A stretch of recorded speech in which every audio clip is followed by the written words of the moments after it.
Welcome to రాజనీతి.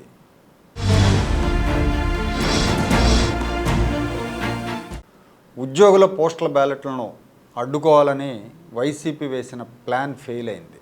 ఉద్యోగుల్లో ఉన్న ఈ ప్రభుత్వం మీద ఉద్యోగుల్లో ఉన్న వ్యతిరేకతను దృష్టిలో పెట్టుకొని వీళ్ళ ఓట్లని పోస్టల్ బ్యాలెట్ ద్వారా వేసిన ఓట్లలో ఎక్కువ శాతం ఓట్లని డిస్క్వాలిఫై చేయించాలనే ఒక ఎత్తుగడ వేసింది వైఎస్ఆర్ కాంగ్రెస్ పార్టీ.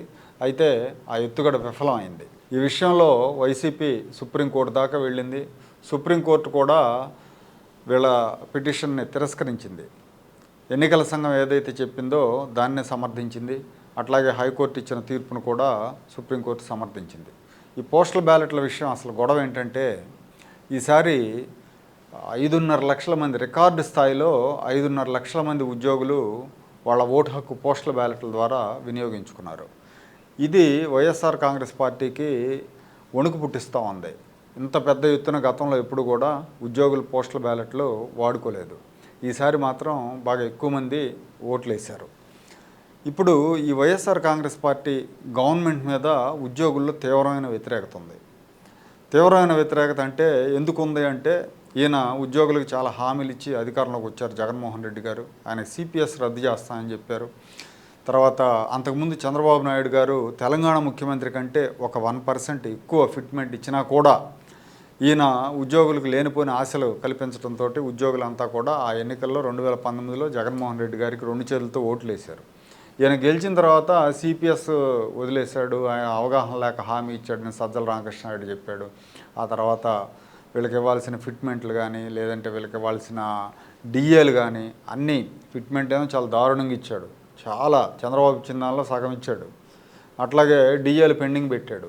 ఇట్లా ఒక్క ఉద్యోగికి దాదాపు చిన్న ఉద్యోగి నుంచి పెద్ద ఉద్యోగి దాకా ఒక్కొక్కరికి 3 లక్షల నుంచి 5 లక్షలు 6 లక్షల వరకు కూడా ఈ ప్రభుత్వం బకాయిలు పెట్టి కూర్చుంది. ఇక రిటైర్మెంట్ విషయానికి వస్తే, రిటైర్ అయిన ఉద్యోగులకు వాళ్ళకి ఇవ్వాల్సిన బెనిఫిట్లు ఇవ్వట్లేదు. చాలా దారుణమైన స్థితిలో ఉద్యోగులు ఉన్నారు. ఇలాంటి పరిస్థితుల్లో ఉద్యోగులంతా కూడా వైఎస్ఆర్ కాంగ్రెస్ పార్టీకి వ్యతిరేకంగా ఓట్లు వేస్తారని చెప్పి ఈ ఉద్యోగుల పోస్టల్ బ్యాలెట్ ఓట్ల విషయంలో వైసీపీ రకరకాల కుర్రీలు వేస్తూ ఉంది. పోలింగ్ ముగిసిన మరుసటి రోజు నుంచే వీళ్ళు మొదలుపెట్టారు. ఎందుకంటే 5.5 లక్షల మంది ఉద్యోగులు అంటే ఒక్కో నియోజకవర్గానికి సుమారుగా 3,000 ఓట్లు ఉంటాయి. 3,000 ఓట్లు అంటే మామూలు విషయం కాదు. ఈ 3,000 ఓట్లలో ఈ ఒక్కో నియోజకవర్గం కావచ్చు, లేదా మొత్తంగా 5.5 లక్షల్లో 3 వంతులు తమకు వ్యతిరేకంగా పడి ఉంటాయనే బెదురు వైసీపీ నేతల్లో ఉంది. అందుకే వాళ్ళు ఏం వాదన తీసుకొచ్చారంటే, ఆర్ఓ సంతకం ఉండి సీల్ లేకుండా, హోదా లేకుండా కేవలం ఆర్ఓ సంతకం ఉన్న పోస్టల్ బ్యాలెట్లను తిరస్కరించాలని చెప్పి వాళ్ళు డిమాండ్ చేస్తూ ఉన్నారు. కానీ ఎన్నికల సంఘం ఏం చేసిందంటే, సంతకం ఉంటే చాలు, సీలు హోదా అవసరం లేదని చెప్పింది. ఎందుకంటే పోస్టల్ బ్యాలెట్లో చాలా బ్యాలెట్లో వీళ్ళు ఏం చేశారంటే, ఈ ఆర్ఓలు సీల్ వేయాల, ఓన్లీ సంతకం పెట్టి ఇచ్చేశారు బ్యాలెట్లు. ఉద్యోగులు కూడా వాటిని తీసుకొని ఓట్లు వేసేస్తారు. ఇప్పుడు అలాంటి ఓట్లను డిస్క్వాలిఫై చేయాలని చెప్పి వైఎస్ఆర్ కాంగ్రెస్ పార్టీ వాదిస్తూ ఉంది.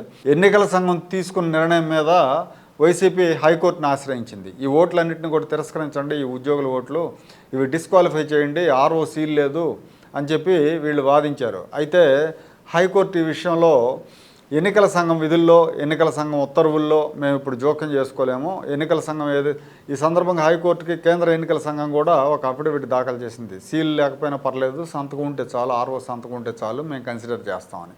కాబట్టి ఎన్నికల సంఘం ఆదేశాలను అమలు చేయండి అని చెప్పి హైకోర్టు కూడా చెప్పింది. మీకేమన్నా అభ్యంతరాలు ఉంటే ఎన్నికల ఫలితాలు వెలువడిన తర్వాత మీరు పిటిషన్ దాఖలు చేసుకోవచ్చు కోర్టులో అని చెప్పి హైకోర్టు చెప్పింది. దీంతో మళ్ళీ వెంటనే ఆగమేఘాల మీద సుప్రీంకోర్టును ఆశ్రయించారు.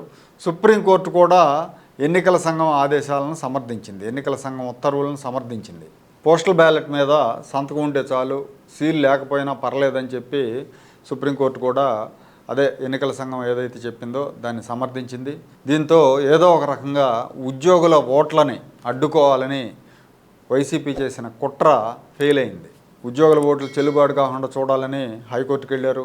హైకోర్టు నుంచి మళ్ళీ సుప్రీంకోర్టుకు వెళ్ళారు. అక్కడ కూడా వీళ్ళకి ఎదురు దెబ్బ తగిలింది.